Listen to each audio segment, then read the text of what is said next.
Does anyone else find this no work movement suspicious? First of all, the circumstances are fertile for such a movement because the majority of people are essentially being tasked with busy work, compartmentalized and given no meaningful opportunities to provide actual value, doing jobs that they don't like, which don't fulfill them, and I would argue that this apparent lack of fulfillment is a consequence of the subconscious awareness that what they devote their time and energy to is meaningless, and they have nothing inspiring to aim for, and this manifests as hating their work. But what I find particularly suspicious about this is that this movement aimed at our youth comes at a time when there is a push for universal basic income, so that people do not have to work in order to survive. That obviously would sound great to people who hate what they do to make a living. Idle hands are the devil's plaything. We know from the data coming out of welfare programs that providing handouts creates dependency and essentially bonds those receiving it to the source, making them effectively employees of their governments. There is no upward mobility in this type of position, though people will still avoid moving on to find meaningful work and independence because they don't want to risk losing their only source of income should they happen to not like the work. It becomes a trap, and they overvalue the leisure time which they get not having to work. The government is paying for single mothers to push out children, incentivizing the birth of fatherless babies from broken homes. What's the result of this? More and more people growing up in poverty, complacent, knowing nothing other than government dependence and feeling relatively destitute with a total lack of meaningful opportunities, turning to crime, and committing the acts which will justify their imprisonment. The work of the people within these social organizations comes from a place of sympathy. There are a great many genuine people trying to make a difference, and the benefit of welfare programs is sold to them as compassion. But that's not what it is by design. They are paving the road to hell with our good intentions, naivety, and ignorance. The people pushing for UBI want people dependent on their governments. They control our public offices and our media, and our financial institutions through their own established institutions with the help of their bottomless financial backing to buy influence, and then hand the bill off to the taxpayers. They lobby carefully by employing the most eloquent and compelling representatives to sell us on the need for all of the seemingly unrelated legislation and bills which get passed to advance their agenda. If you think all of this is coincidence, you're not paying attention. Just like a game of Monopoly, one person ends up with all the money at the end, and when there's nothing left to tax, they'll own everything and give us the bare minimum to keep us quiet, complacent and distracted, rewarding obedience and punishing anyone who dissents by cutting off the resources and removing them from social platforms. This no work movement has begun, and will continue to gain steam if my predictions are correct, because I believe it is astroturfed. And they will continue to prop this up and spread this message to our morose, uninvolved and directionless youth who have no sense of greater meaning or purpose than to share the curated and polished version of their lives on social media, becoming more fictional characters than real humans as they perform to the world to accumulate clout, losing their authenticity and in a real sense becoming more their online persona than a real human being. There will always be a successful few, but for the majority who just can't garner the attention and adulation to monetize their exhibitionism, it will become an increasingly appealing option as opposed to taking on the type of busy work being made available to them, and it will gain in popularity, eventually spreading. I previously mentioned Agenda 21, or as it's referred to commonly today, Agenda 2030. It is described as a non-binding action plan, an agreement among the nations of the UN to institute measures of sustainable development and environmentalism. This, like the vaccine passport systems, will serve as the foundation upon which they will build the infrastructure they will use to continue to limit the freedoms we have come to take for granted. Klaus Schwab has famously been attributed with the phrase, "You will own nothing, and you will be happy." We will not be happy. We will be complacent. We will be dependent. By virtue of our inability to produce value for our communities and the outside world, we will have no responsibility, no direction, and we will have no value ourselves other than to fish for attention and likes on the social media platforms that distract us and continue to pervert and decay the fabric of social cohesion. Universal basic income is what they are aiming at, and they will get us to embed technology in our bodies to be used not only as a vaccine passport under the guise of safety and health for the public, but the financial tools which they will build on the foundation of the system. If they're giving out free money, and a significant enough proportion of the world's population voluntarily submit to embed such technology, they will be able to democratically do away with real meaningful employment opportunities and the right to be self-employed because of the disparity in wealth that will emerge between the dependent and the working class, which will have become the relative upper class.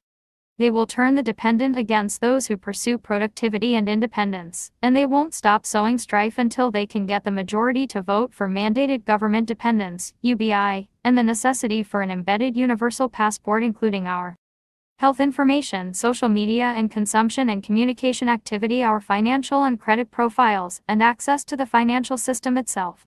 We will depend on such a chip, which will communicate with our mobile devices to receive money, and they will just as easily be able to turn off our access to the society by cutting off our financial support and limiting our ability to purchase certain products or visit certain places. They will have full control over us. Embedding such technology would effectively be wearing the mark of the beast. This is where it's going. If you don't believe me, just wait and see. I don't like using biblical language because I know that it triggers a defensive reaction, which for many people is completely impenetrable because of their personal experiences with organized religion, but think about what it really is. We don't need to believe in all of the mythology of the Bible to understand the insights and wisdom contained within many of the allegories and fables. In a society where there is no greater value than the dollar, it becomes our idol, it becomes what we worship, and as a result we will sacrifice our principles and morality to pursue it. We will do bad things to one another. Exploit one another. This will sow distrust and division, atomizing us. If it's not already obvious to you, let me tell you that we are already there. There is no higher value than the dollar in our world today, generally speaking.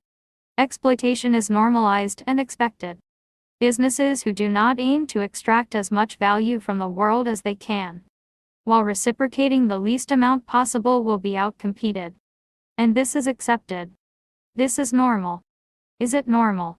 Is it healthy to have to assume the default position of presuming that what others tell you is a contrived lie designed to trick you or manipulate you in some way that will benefit them?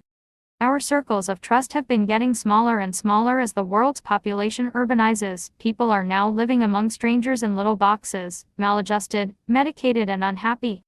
Unhappy because we evolved in tight-knit communities and depended upon one another for survival. We are designed to be social creatures. We are designed to derive meaning from our relationships and responsibilities to one another. These elements of our nature are, for all relative intents and purposes, immutable. Despite the rapidly changing circumstances of our modern world driven by technological development, our biology is just not made to adapt so quickly to such drastic changes. Those in power have carefully and incrementally stripped that lifestyle away from us, and as a direct consequence we are dealing with more depression, despair, purposelessness, mental health, addiction and even suicide than ever before, with the best adapted among us often being on medications like SSRIs, stimulants, or benzodiazepines to be able to function properly, and this is in the most materially prosperous civilization ever to exist. Why are we so maladjusted and unhappy? Why have our birth rates declined? Why are we losing our will and passion for life? They have laid the groundwork. They have told us their plans.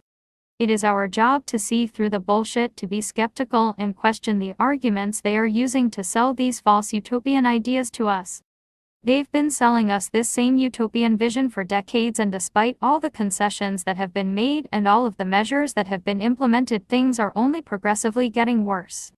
They are not using their influence and power for the interests of the common man and woman.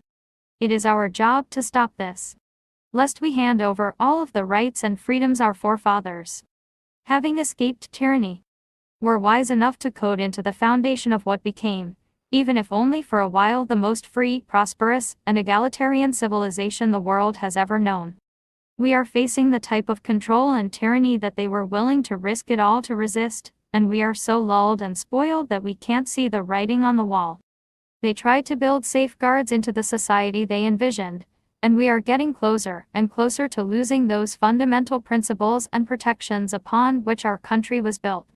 They seek to undermine and eventually erase that foundation and usher in an historical shift, placing absolute control in the hands of the very few who've used financial tools to chip away at our societies, a shift to something from which we may never be able to return without a violent revolution, which our current generations are already too subdued and demoralized to mount. We will be placing the responsibility to fight on our children and our children's children, while all but ensuring that any resistance would be futile. These people are the opposite of our forefathers who tried to prevent tyranny from manifesting. They are trying to engineer a system wherein tyranny will be inescapable. Let's do the hard work now. Let's take back our consciousness, our spirit, and our world. Let's not let them lay the final bricks of the prison they are constructing around us. Let's act now before the world turns into a neo-feudalist dystopia. Let's act before the fate of every child our masters allow us to have is sealed. Let's act before it's too late. Please share this message. We need to wake up. We need to be aware. We need to resist.